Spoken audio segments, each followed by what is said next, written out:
SalesCrunch. Learn more, earn more.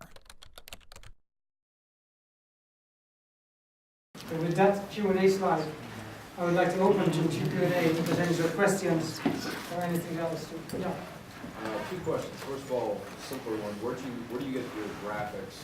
And I know you mentioned for stills.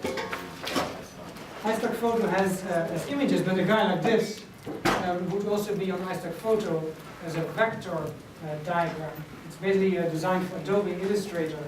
It actually requires you to have Adobe Illustrator to edit it and extract it. Now, these things come bundled. So in iStock Photo, they will sell you a zip file that contains the Illustrator file and also a JPEG. So in many cases, you just pay for the Illustrator file, but you just take the JPEG and pop it in your presentation.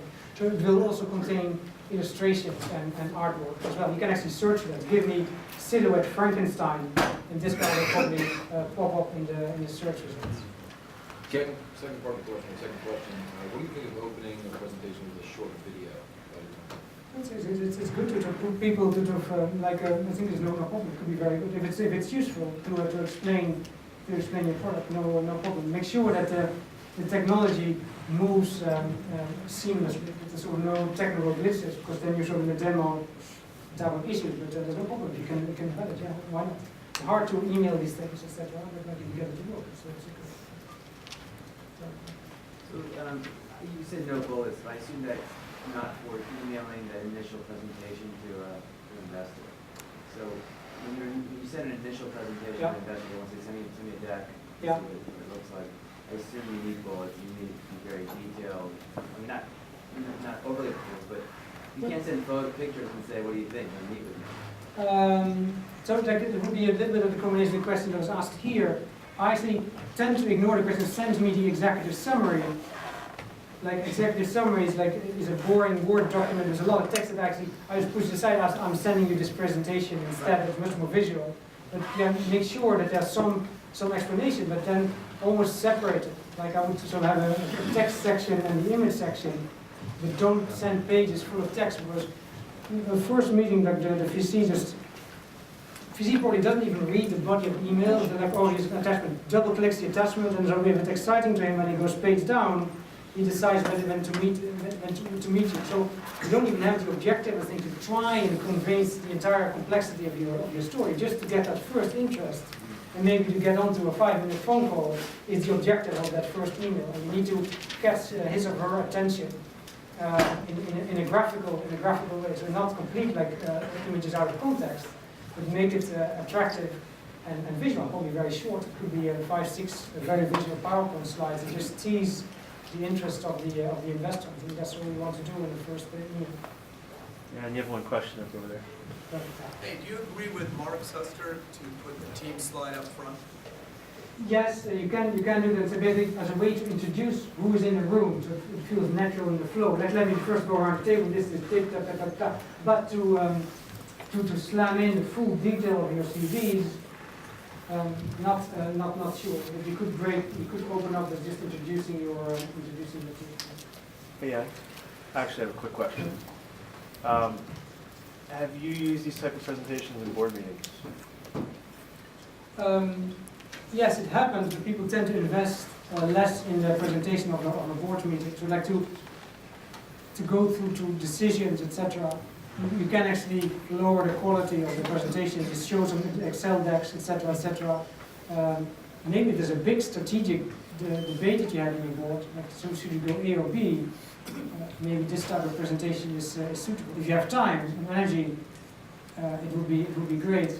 Often I see that people say, well, we just put in the Excels, and that's sort of the board meeting. Also is it's a sales meeting, but it's a meeting that forces a decision. It's very similar to the McKinsey project, where people without a lot of time have to make an important decision. It's all about trade-off. Do you do this or do you do that? And you want decisions of people. This requires, I could fill another hour about that, but this requires a different type of presentation. It really is a presentation that's aimed to manage that discussion to the best possible way.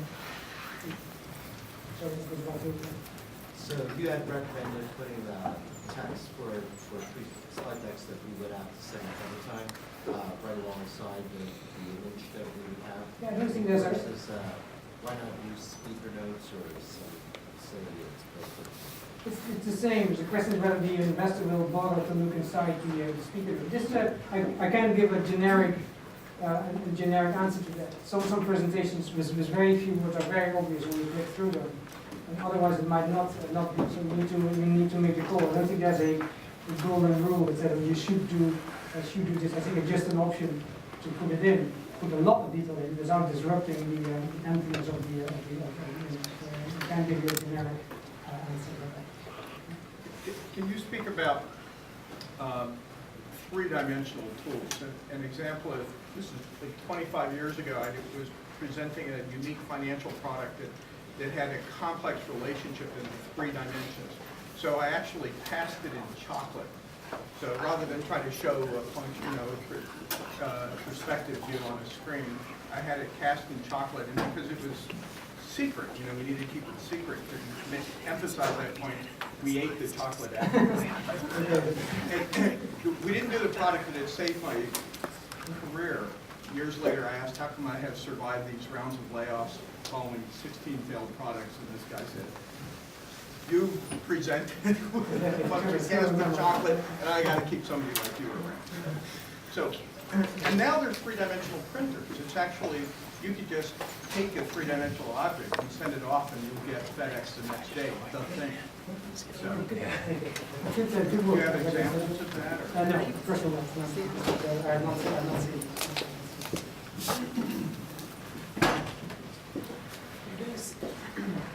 You didn't seem to emphasize like a specific template or slides you must cover throughout the presentation. So you mentioned team, but you didn't say problem, solution. Like I've seen other 10 slides. When you do a presentation for somebody, do you mold it around your story, which slides you include, or do you I think that structure should be in your business plan. It's so very organized and has all the facts in place. You see that Mark sort of goes around a little bit through the story, and I let go, but the elements are inside. And there's sort of the obvious elements that needs to be part of the story, but I don't put in a very rigid agenda page that takes people through all the point. The investor will do that one in the head. I wanted to maintain the flow of the story, which I think is much more important than reminds people that we are. Now we talk about the solution, and now we talk about the problem. So it's there implicitly, but I hide the structure to make it a nice flowing deck. And in your business plan, with a 100-page document, you will put the tracker pages and the page numbers inside, but not in the 30-minute pitch that you do to an investor. That's my personal style. Everyone. So, a lot of times you put together this nice story and you want to tell it in a certain order, but then the person will jump ahead and ask a question, maybe that's coming up in a few slides or maybe later in your presentation. Do you recommend going ahead and answering, or saying, oh, can you hang on, or what's the best way to handle that? In a part of VC partnering, in a smaller group, because a dialogue actually would break your pattern and start jumping to another session. If there was not a very obvious build-up that you point need to make in order to understand the next one, but yeah. I would actually jump to another section to get that flow and energy in the meeting going. If you're standing, this would already be too big, I think, to break open the secret. If it's 5 guys, 5 people. Right.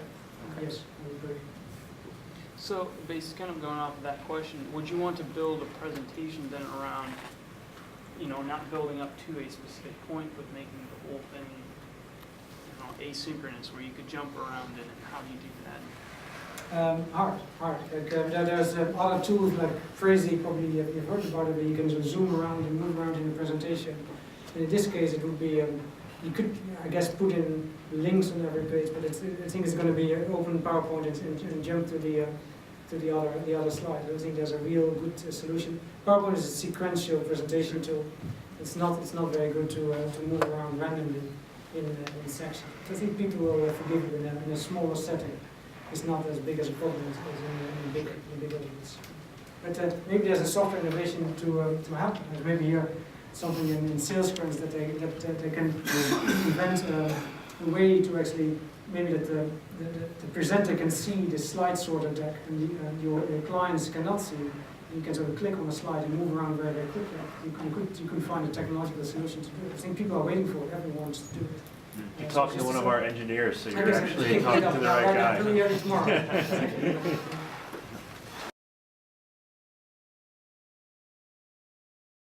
SalesCrunch. Learn more, earn more.